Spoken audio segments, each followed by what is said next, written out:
오늘 우리가 함께 볼 하나님의 말씀은 출애굽기 39장과 40장의 말씀입니다. 출애굽기 39장과 40장의 말씀을 함께 보도록 하겠습니다.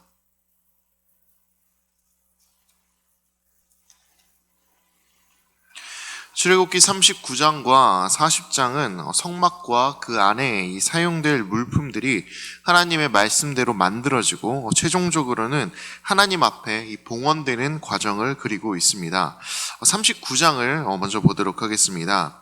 1절부터 31절은 제사장의 옷을 어떻게 만들었는지가 나오고 있으며 32절부터 43절은 이 성막 부속 물품들의 최종 점검 장면이 나오고 있습니다.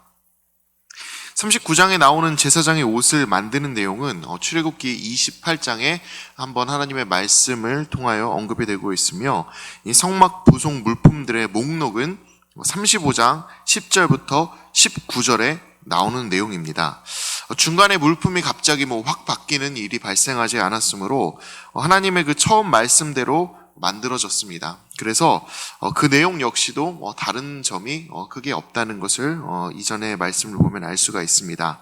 하지만 이 39장에서 우리가 한 가지 주목해서 봐야 할 점이 있는데 바로 이 모든 그 물품들의 그 제조 과정에서 이스라엘 백성들이 어떤 태도로 이 만드는 것에 임하고 있는가입니다. 우리 39장 1절의 말씀을 같이 한번 읽어보도록 하겠습니다. 그들은 여호와께서 모세에게 명령하신 대로 청색, 자색, 홍색 실로 성소에서 섬길 때 입을 정교할 옷을 만들고 또 아론을 위해 거룩한 옷을 만들었더라. 그리고 39장 42절과 43절의 말씀을 우리 함께 읽어보도록 하겠습니다. 여호와께서 모세에게 명령하신 대로 이스라엘 자손이 모든 역사를 마침에 모세가 그 마친 모든 것을 본즉 여호와께서 명령하신 대로 되었으므로 모세가 그들에게 축복하였더라. 39장의 시작과 첫 부문을 살펴봤습니다. 그런데 여기서 반복되는 문장이 하나 있다는 것을 발견하셨으리라 생각이 됩니다. 어떤 문장인지 아시겠나요? 여호와께서 모세에게 명령하신 대로 이루어졌다라는 문장입니다. 하나님이 모세에게 명령하셨던 그대로 이스라엘 백성들이 이 성막의 물품들을 모두 다 만들었다라는 것입니다. 이 여호와께서 명령하신 대로 이루어졌다라는 이 표현은 39장에서 계속해서 반복되어서 사용을 되는 것을 볼 수가 있습니다. 1절에도 사용이 되고 있으며 5절에도 사용이 되고 있고 또 7절, 21절, 26절, 29절, 31절, 32절, 42절, 43절에도 사용이 됩니다. 심지어는 40장에 넘어가서도 계속해서 사용이 되는 것을 볼 수가 있죠. 이스라엘 백성들이 하나님께서 명령하신 에봇을 만들 때도 이 사람들은 하나님의 명령을 따라 만들었고 마찬가지로 흉패를 만들 때에도 그리고 세마포 속옷을 만들 때도 그리고 순금으로 된 관 역시도 하나님의 명령을 따라 만들었다는 것을 볼 수가 있습니다. 마찬가지로 성전의 부속 물품들 역시 하나도 예외 없이 하나님의 말씀을 따라 완성을 한 것이죠.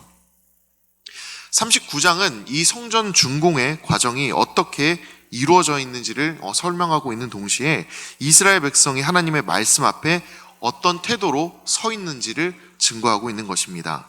이 말씀을 통해 알 수 있는 이 백성들의 태도는 바로 하나님에 대한 절대적인 신뢰이자 순종입니다. 그들은 이 모든 물품을 만들음에 있어서 자신들의 사견을 조금도 더하지 않았으며 하나님의 말씀을 오차 없이 따르는 것에 집중했고 또 그것을 결과로 보여주고 있습니다. 백성들이 이 제조의 과정에서 보여준 태도는 매우 놀라운 일이라고 할 수 있겠습니다. 사견을 더하지 않았다는 것은 그들이 하나님보다 앞서지 아님을 그리고 자신을 드러내는 것보다 하나님의 영화로움을 드러내는 것에 최선을 다했다는 것을 의미합니다. 무엇인가 일을 하다 보면은 이런 생각이 들 때가 참 많습니다. 이렇게 하면은 조금 더 편할 것 같은데 이렇게 하면은 조금 더 잘할 수 있을 것 같은데 물론 더 편하고 좋은 방법 내가 보기에 더 좋은 것들을 만드는 것은 어려운 일이 아닙니다. 다만 그것들을 더 편하고 좋게 만들기 위해서 내 생각을 첨가했을 때 나오는 결과물은 처음의 것과 같을 수는 없다라는 것입니다. 김치찌개를 통해서 여러분들한테 설명을 드리면 제가 유의하게 잘 끓이는 찌개 두 가지가 있는데 하나가 김치찌개이고 하나는 된장찌개입니다. 자취하는 기간이 6년에서 7년 정도가 됐는데 이 기간 동안 열심히 끓였던 그리고 많이 먹었던 김치찌개여가지고 저만의 레시피가 있습니다.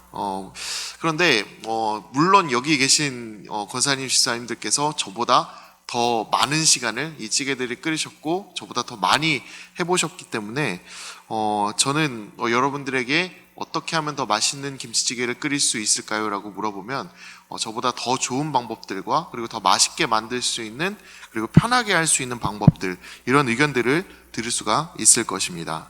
그래서 더 나은 맛을 낼 수도 있을 것입니다. 하지만 처음에 제가 만들었던 그리고 저만의 방법들, 이런 것들은 나중에 되면 여러분들의 말을 듣다 보면은 사라지게 될 것이 분명합니다. 오리지널 유진의 김치찌개 맛은 사라지게 된다는 것이죠. 이렇게 자신의 사견을 더하는 것은 이렇게 맛이 변하게 되는 것과 비슷한 일이라 생각을 합니다. 무엇인가 자신의 생각이 더해지고 자신만의 방법이 더해지게 된다면, 그리고 드러내고 싶은 일들이 생기게 된다면 처음의 것과는 달라질 수밖에 없습니다. 그것을 막기 위해서 여기서 이스라엘 백성들은 오직 하나님의 말씀에만 순종하며 자신의 개인적인 의견 없이 하나님의 영광이라는 목적 아래에서만 일했습니다. 또 하나님의 말씀에 오차 없이 만들기 위해서 이 사람들은 끊임없이 하나님의 말씀을 되새기며 그것을 완성하는 데 심혈을 기울였을 것이 분명합니다. 저는 순종이란 이런 것이라 생각합니다.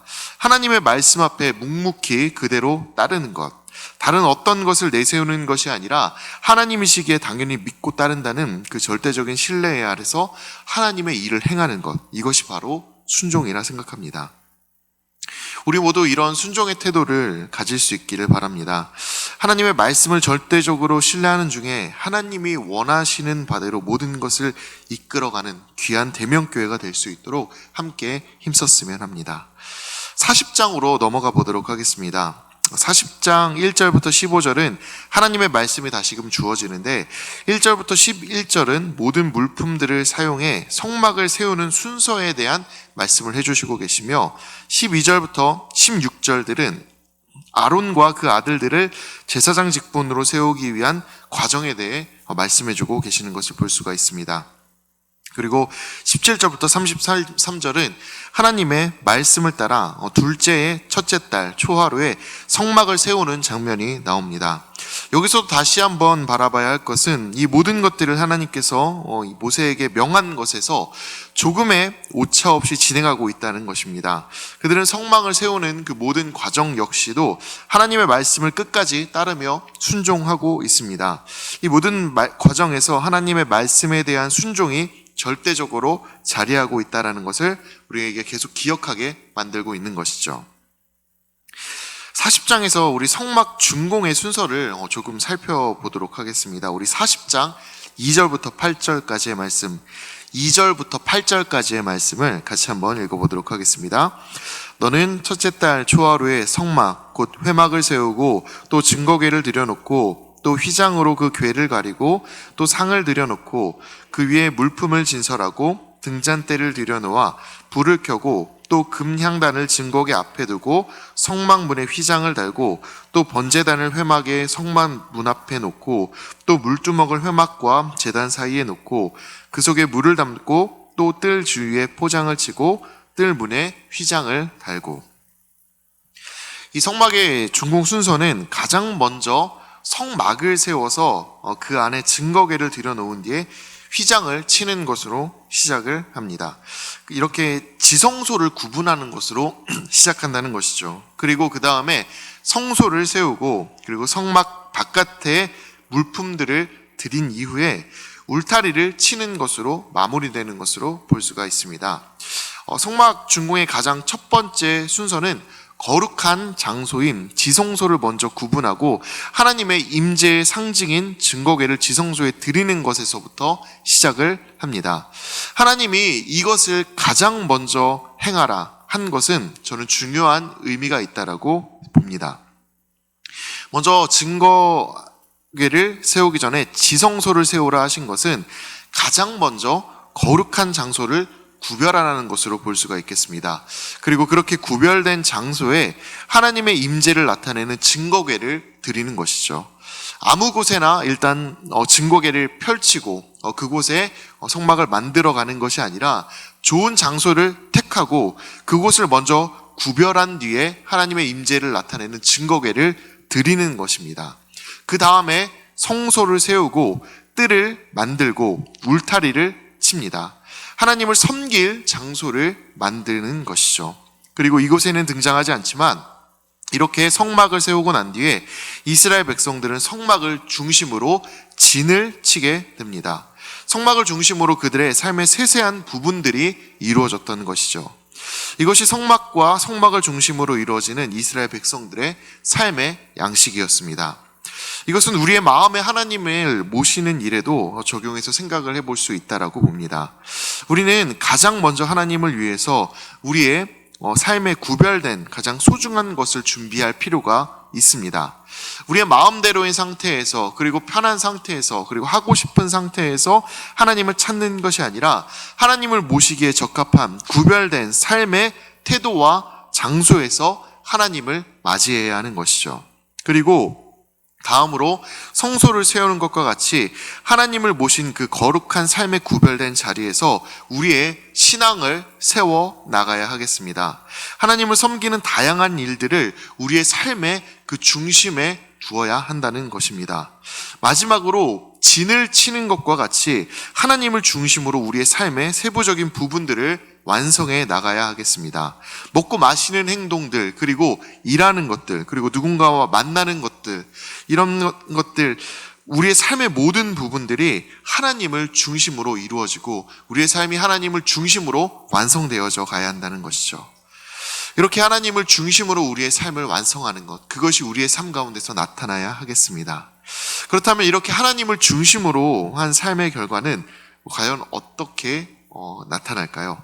34절부터 38절을 보면 성막 위에 하나님의 영광이 충만하고 구름 기둥과 불 기둥이 떠올라 그게 그들의 앞길을 인도했다라고 이야기하고 있는 것을 볼 수가 있습니다. 하나님을 중심에 모시는 삶은 하나님의 인도하심을 받는다라는 것을 보여주는 것입니다. 우리 역시 하나님을 우리 마음의 중심에 모시고 살아가게 된다면 이와 같을 것이라 생각합니다. 하나님이 우리의 삶을 인도해 주시는 축복이 우리의 삶 가운데 나타날 것이 확실합니다. 다른 누구도 아닌 전능하신 하나님이 우리의 삶을 인도하는 것이 얼마나 대단한 일이겠습니까? 우리 모두 그 하나님께서 우리의 삶을 인도해 주실 것을 바라면서 하나님을 위해 삶의 거룩한 부분을 구별해 하나님께 드리는 성도가 되기를 진심으로 축복합니다. 이제 하나님의 말씀을 경청하도록 하겠습니다. 주의 말씀은 내 발의 등이요 내 길의 빛이십니다. 아멘.